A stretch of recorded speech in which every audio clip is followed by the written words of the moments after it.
Assalamualaikum. I hope all of you are fine. Today in this lecture we will discuss about Darwin theory of evolution. So हम उसके introduction की तरफ move करते हैं।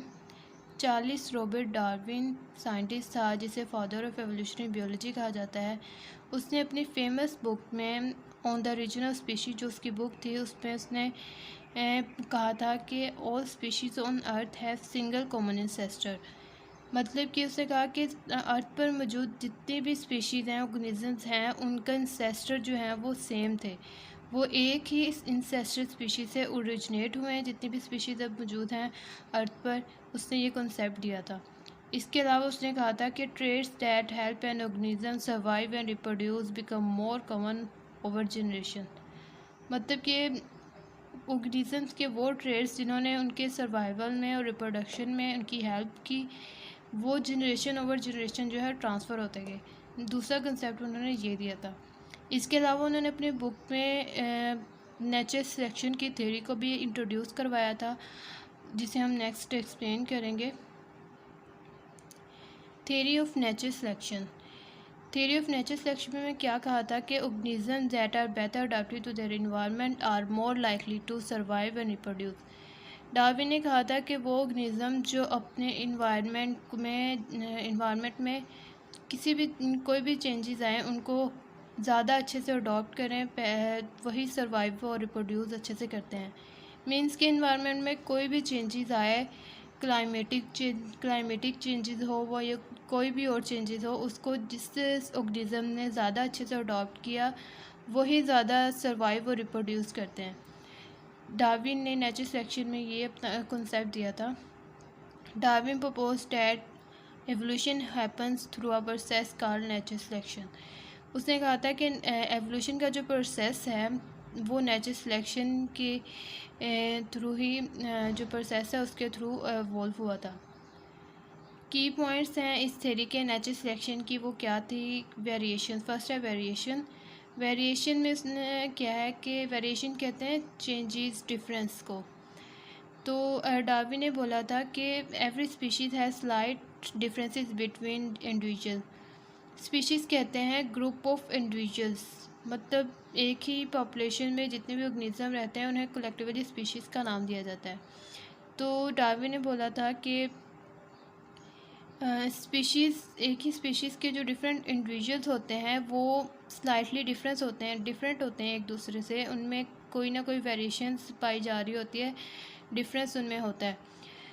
Examples में हम अगर देखें तो रैबिट के हम एग्जांपल रहते हैं कि कुछ रैबिट की स्पीशीज़ जो होती हैं उसमें कुछ इंडिविजुअल जो होते हैं उनके ब्राउन फर होते हैं। मतलब उनकी खाल और उनके जो हेयर होते हैं वो ब्राउन होते हैं और कुछ के जो होते हैं वो वाइट होते हैं। मगर वो स्पीशीज़ एक ही है रैबिट, मगर उनमें वेरिएशंस पाई जा रही हैं, उनमें डिफरेंस पाया जा रहा है। नेक्स्ट सेकंड कंसेप्ट जो उसने दिया था ओवर प्रोडक्शन। ओवर प्रोडक्शन में डार्विन ने क्या कहा था कि ऑर्गेनिज्म जो हैं वो प्रोडक्शन तो मतलब ऑफस्प्रिंग तो ज़्यादा से ज़्यादा प्रोड्यूस कर रहे हैं मगर इन्वायरमेंट में उनका सर्वाइवल जो है वो बहुत कम है। उसकी वजह क्या है कि इन्वायरमेंट में रिसोर्सेज बहुत कम होने की वजह से उनमें आपस में कंपटीशन जो है वो बहुत ज़्यादा बढ़ जाता है। ज़ाहिर है जब फूड सोर्सेज शेल्टर और मेट्स कम होंगे तो ऑर्गेनिज्म जो हैं आपस में कम्पीट करेंगे रिसोर्सेज के लिए, जिसकी वजह से है उनके सर्वाइवल के चांसेस कम हो जाते हैं और वही स्पीशीज़ सर्वाइव कर पाती हैं जो कंपटीशन में मतलब कम्पीट कर जाती हैं, ओवरकम कर जाती हैं। एग्ज़ाम्पल में अगर हम फ़िश की एग्ज़ाम्पल देखें तो फ़िश जो है वो थाउजेंड्स ऑफ एग देती हैं वाटर में। एक टाइम में ना वो थाउजेंड्स ऑफ एग्स जो हैं वो अंडे जो हैं वो देती हैं, जिसमें जो है बेबी फिशेस जो होती हैं वो सारी की सारी तो सर्वाइव नहीं करती बल्कि उनमें से जो कुछ जो हैं वो प्रीडेटर्स का शिकार हो जाती हैं। प्रीडेटर्स जो हैं उनके वो उन्हें खा लेते हैं। कुछ जो हैं किसी डिजीज़ की वजह से वो उनकी डेथ हो जाती है या फिर लैक ऑफ फूड जब रिसोर्सेज उनको अवेलेबल नहीं होते कंपटीशन के बाद भी तो वो उसकी वजह से भी उनकी डेथ हो जाती है। बस उनमें से कुछ ही स्पीशीज़ होती हैं जो सर्वाइव करती हैं, ठीक है। वही उनकी ही ग्रोथ होती है, रिप्रोडक्शन भी उन्हीं की होती है और वही अपने जीन्स को नेक्स्ट जनरेशन में पास आउट करते हैं। नेक्स्ट जो है वो उसने कंसेप्ट दिया था सर्वाइवल ऑफ फिटेस्ट का। इसमें उसने क्या कहा था कि वो इंडिविजुअल जो जो है, जैसे मैंने नेचर सेक्शन में स्टार्ट में बोला कि वही इंडिविजुअल जो better adapted to their environment survive and reproduce, वही इंडिविजुअल जो इन्वायरमेंट को अच्छे से अडॉप्ट कर लेते हैं वही सर्वाइव करते हैं और उन्हीं की रिप्रोडक्शन के चांसेस जो हैं वो ज़्यादा होते हैं। यहाँ पर फिटनेस से मुराद ये नहीं फिज़िकल फिटनेस, मतलब कि ऐसे ऑर्गेनिज़म जो फिज़िकल स्ट्रॉन्ग हो वही सर्वाइव करेंगे, ये नहीं कहा जा रहा, बल्कि वो ऑर्गेनिज़म जो अपने इन्वायरमेंट को और इन्वायरमेंट में आने वाली चेंजेस को अच्छे से अडॉप्ट कर रहे हैं, जल्दी अडॉप्ट कर रहे हैं, वही उनके ही सर्वाइवल के चांसेस ज़्यादा होंगे और ही रिप्रोडक्शन के चांसेस भी उन्हीं के ज़्यादा होंगे, वही सर्वाइव कर पाएंगी। इसमें हम ग्राफी के लॉन्ग नेक जो है उसकी एग्जांपल लेते हैं, जैसे हम लास्ट लेक्चर में डिस्कस किया था कि वो इन अ फ्रेश विद टाल trees graphy with longer next can reach more leaves which helps them survive.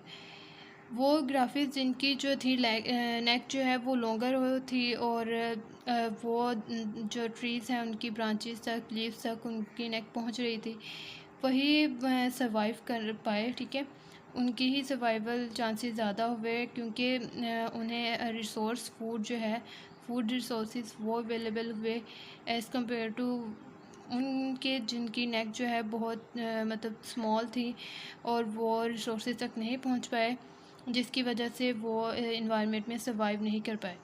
तो जो लॉन्गे नेक वाले जो थे वही अपने इन्वायरमेंट में सर्वाइव करने की वजह से उन्हीं की जो है जीन्स नेक्स्ट जनरेशन में ट्रांसफ़र होंगे, क्योंकि वही सर्वाइव कर पाए हैं इन्वायरमेंट में। नेक्स्ट उसने कंसेप्ट दिया था इनहेरिटेंस का। इनहेरिटेंस वही बात जो अभी हमने एग्जांपल में की है कि वही जो ट्रेड जो है सर्वाइव कर पाते हैं वही जो फिर नेक्स्ट जनरेशन में पास डाउन हो जाते हैं, मतलब एक इंसेस्टिस जनरेशन से ऑफस्प्रिंग में जो है वो ट्रांसफ़र होते हैं वही ट्रेड। जैसे एग्जांपल हमने ग्राफी में देखा था कि लॉन्ग नेक जो है वो उनका जो वो जीन्स है इनहेरिटेंस है, जेनेटिक मेकअप है उनका लॉन्ग नेक वाला, वो जो है वो सर्वाइवल के लिए उनके लिए हेल्पफुल है, इसलिए वही जो है नेक्स्ट उनकी जो ऑफस्प्रिंग में है वही जीन्स ट्रांसफ़र होंगे, वही ट्रेड्स जो हैं वो नेक्स्ट जनरेशन में ट्रांसफ़र होंगे। इसके अलावा उन्होंने नेक्स्ट स्पेसिएशन का जो कंसेप्ट दिया था, स्पेसिएशन कहते हैं न्यू स्पीशीज़ के बनने के प्रोसेस को स्पेसिएशन का नाम दिया जाता है। इस कंसेप्ट को उन्होंने ग्लैपागोस आइसलैंड है, ग्लैपागोस एक आइसलैंड है जहाँ पर उन्होंने फिंचिस को डिस्कवर किया था, डिफरेंट उनकी जो है वो स्पीशीज़ को डिस्कवर किया था डार्विन ने। When Charles Darwin visited the Galapagos Island in the 1830, he observed 13 different species of finches living on different islands. Darwin ने जो है उस आइसलैंड पर 13 डिफरेंट स्पीशीज़ ऑफ फिंचेस को डिस्कवर किया था। फिंचेस है बर्ड्स की स्पीशी होती है, उनको 13 डिफरेंट टाइप्स की जो है डिस्कवर की थी on the basis of beak. उनके बीक जो साइज़ और शेप के बेसिस पर उन्होंने डार्विन ने जो है 13 डिफरेंट स्पीशीज़ को डिस्कवर किया था, ऑब्ज़र्व किया था गैलापागोस आइसलैंड पर। उसने कहा था कि all the finches look quite similar but had different beak shapes and size.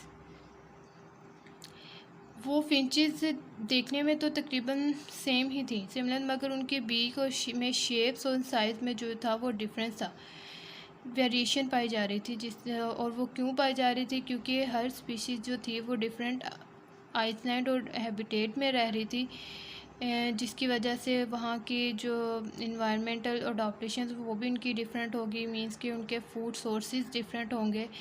Like अगर एक हैबिटेट में जो फिंचेस रह रही हैं उनका फूड सोर्स है सीड्स, वो सीड्स को खाकर अपनी मतलब खुराक जो है उनकी सीड्स है। एक जो है हैबिटेट उस वहाँ पर जो फिंचेस हैं वो जो हैं फ्रूट्स और वेजिटेबल को कंज्यूम कर रही हैं, जिसकी वजह से उनका जो बीक साइज़ और शेप होगी उस हिसाब से होगी।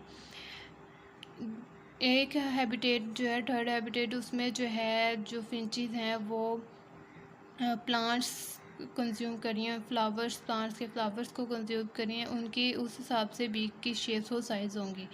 इस वजह से उनकी बीक और शेप्स और साइज़ में वेरिएशन पाई जा रही थी। है तो वो एक ही स्पीशी तो एक ही थी, मगर उनमें वेरिएशन पाने की वजह से और हैबिटेट उनका चेंज होने की वजह से वो उनमें जेनेटिक उनका मेकअप चेंज हुआ, जिसकी वजह से उन्होंने डिफरेंट स्पीशी मतलब सेपरेट स्पीशीज़ बना दी। इस कंसेप्ट को कहते हैं स्पेसिएशन।